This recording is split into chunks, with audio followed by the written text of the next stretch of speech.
The events unfolding in the first 10 days of January 2026 do not constitute a rupture in the historical continuum, but rather the horrifying apotheosis of late-stage capitalism's inevitable trajectory, a moment where the polite masks of liberal internationalism are finally stripped away to reveal the skeletal grin of raw, unadulterated imperial accumulation.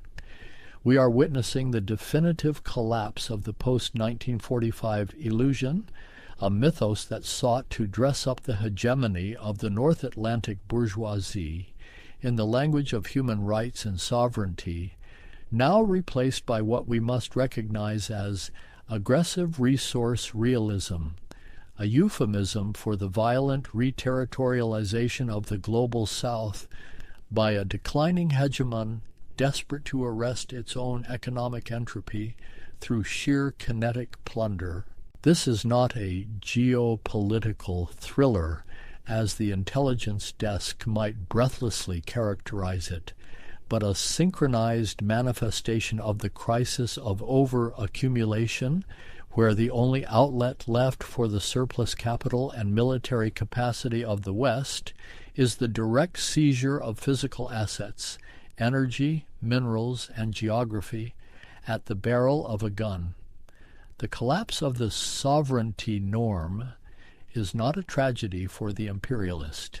It is a business opportunity, a necessary clearing of the legal underbrush to facilitate the extraction of value from the periphery to the core. To understand Operation Absolute Resolve, the raid on Caracas, one must look past the theatrical spectacle of special operations and see it for what it truly is, the resurrection of the Monroe Doctrine in its most necropolitical form, where the distinction between statecraft and organized crime dissolves entirely. The infiltration of Caracas by U.S. Special Operations Forces under the cover of darkness was not a surgical removal of a dictator, but a violent incision into the body politic of a sovereign nation, designed to excise its autonomy and graft its resources directly onto the dying metabolism of the American energy sector. The use of JSOC and Delta Force, the Praetorian Guard of American capital, signifies the final erasure of the line between war and policing. These are not soldiers defending a homeland. They are the armed enforcement wing of global finance, surged into a foreign capital to secure high-value targets, not for justice, but for the stabilization of the dollar. The exfiltration of Nicolás Maduro is framed by the State Department as a triumph of law. Yet we must interrogate the legal fiction employed here, the cartel of the suns narrative. By classifying a head of state as a narco-terrorist, the United States has weaponized its domestic judicial code to supersede international law, creating a precedent where any leader who obstructs the flow of cheap raw materials to the imperial core can be redesignated as a criminal explicitly to justify their kidnapping. This is the jurisprudence of the gangster, elevated to the level of foreign policy. The targeting of air defense nodes in Katia Lamar and Fort Guaycaipuro was not merely a tactical suppression of enemy air defenses, but a symbolic blinding of the Venezuelan state, rendering it incapable of witnessing or resisting its own violation. The reported casualties, 23 Venezuelan military personnel and 32 Cuban security agents, are dismissed in the official narrative as collateral, but to the critical historian, these bodies represent the human cost of maintaining the imperial periphery. They are the blood sacrifice required to lubricate the gears of the extraction machine. The high number of Cuban casualties serves a dual purpose for the propagandists. It validates the raid by invoking the specter of communist infiltration while simultaneously punishing Havana for its refusal to bow to Washington's hegemony, a punitive discipline dispensed with lead and fire. The fact that only 2 civilians were killed is touted as proof of precision, a technocratic delusion that ignores the structural violence inflicted upon millions who will now live under a regime of direct foreign administration.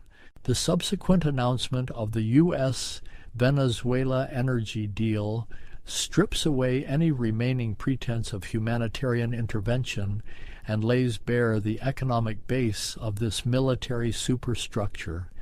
It is a colonial charter in all but name, a receivership that places the sovereignty of the Venezuelan people into the hands of the U.S. Treasury and the boardrooms of Chevron, ExxonMobil, and ConocoPhillips. The stipulation that all proceeds from Venezuelan crude must settle in U.S.-controlled accounts is the ultimate act of alienation.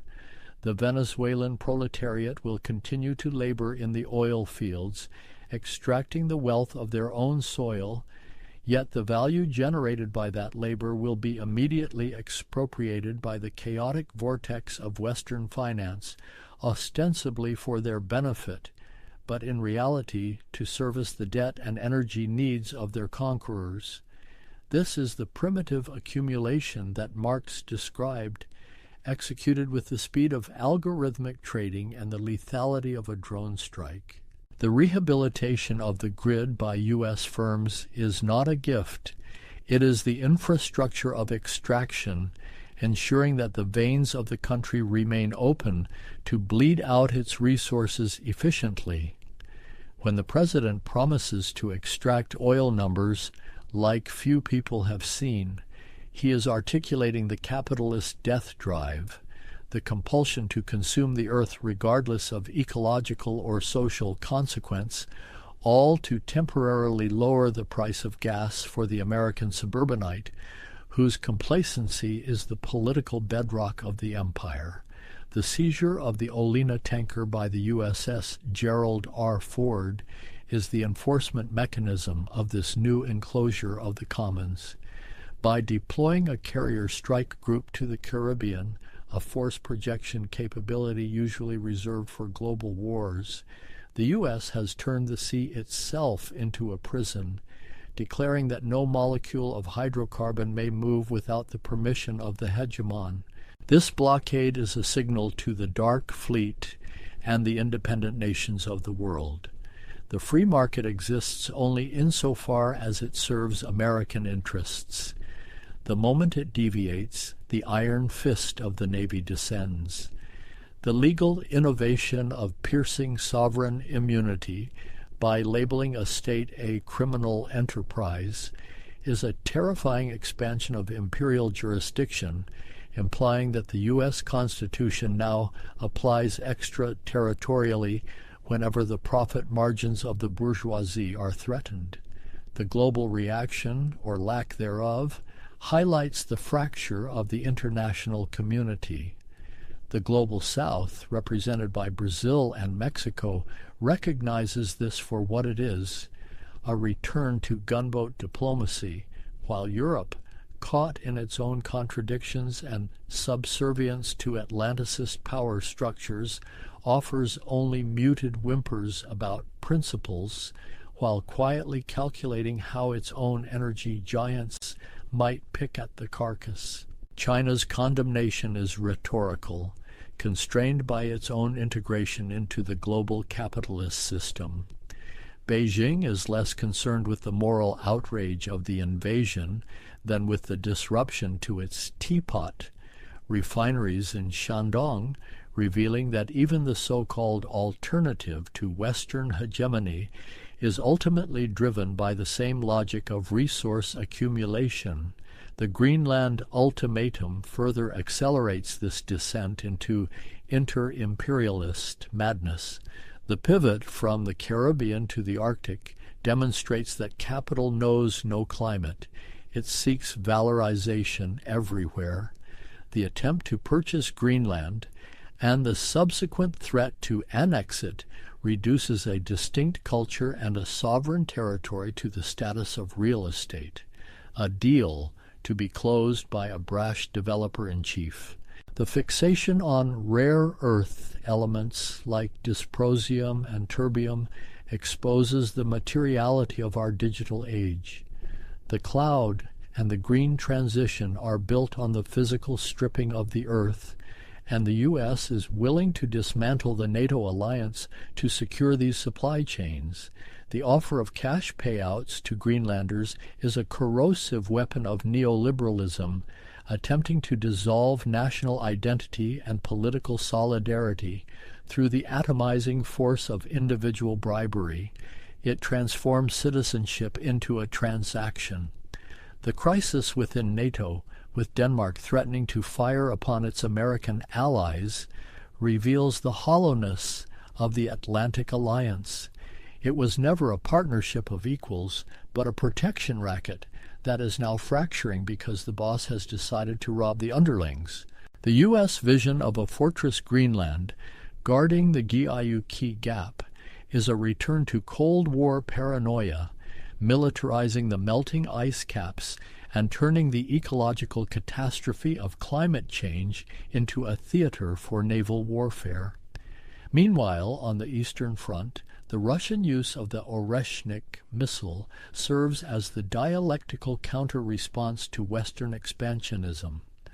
The strike on Lviv with dummy warheads is a terrifying exercise in semiotics. The signifier is the missile itself. The signified is total annihilation. The physics of the weapon, delivering kinetic energy at Mach 10, E1 quarter to a Navi $2, renders traditional defense obsolete, proving that in the age of hypersonic capital there is no shield, only the threat of mutual destruction. The targeting of gas storage facilities and the logistics hub of Lviv underscores that this war is, at its core, a war over circulation, the circulation of energy and the circulation of weapons. The U.S. pause in aid to Ukraine and the subsequent budget cuts expose the cynical utilitarianism of the proxy war. The Ukrainian people, having served their purpose as a bludgeon against Russia, are now being discarded as the imperial eye turns toward more profitable ventures in the Americas. The Oreshnik warning is not just for Kyiv. It is a message to Berlin and Paris that the American security umbrella has closed, leaving them exposed to the freezing winds of the East. In Iran, the stirrings of unrest are immediately instrumentalized by the West. The Maduro model hangs over Tehran like a sword of Damocles. The protests, driven by the contradictions of a sanctioned economy and a repressive theocracy, are co-opted by Washington as a pretext for potential intervention, not to liberate the Iranian working class, but to seize the valves of the Strait of Hormuz. The global energy market is now a hostage situation. The flight of capital to gold and Bitcoin represents a vote of no confidence in the fiat system that has underpinned American power since Bretton Woods. Central banks in the global South hoarding gold are building a defensive wall against the weaponized dollar, recognizing that if Venezuela's assets can be stolen with a keystroke, no one is safe. The surge in defense stocks, Lockheed Martin, Rheinmetall, marks the militarization of capital, where the surplus value of society is funneled not into social reproduction, health care, or education, but into the machinery of death. The supercycle of defense spending is a grim indicator that the bourgeoisie sees war not as a catastrophe to be avoided, but as the primary engine of growth for the next quarter century. The emergence of the digital yuan as a savings instrument is the first structural crack in the dollar's hegemony, a desperate attempt by the rival bloc to create a financial circuit immune to the predatory reach of the U.S. Treasury. We have entered the era of Imperial Realism, where the rules-based order is revealed to be what it always was, a set of rules for the weak enforced by the power of the strong, where the map of the world is redrawn not by diplomats, but by the relentless, voracious, and violent logic of capital accumulation. The illusion of peace is over. The reality of the struggle for resources has begun.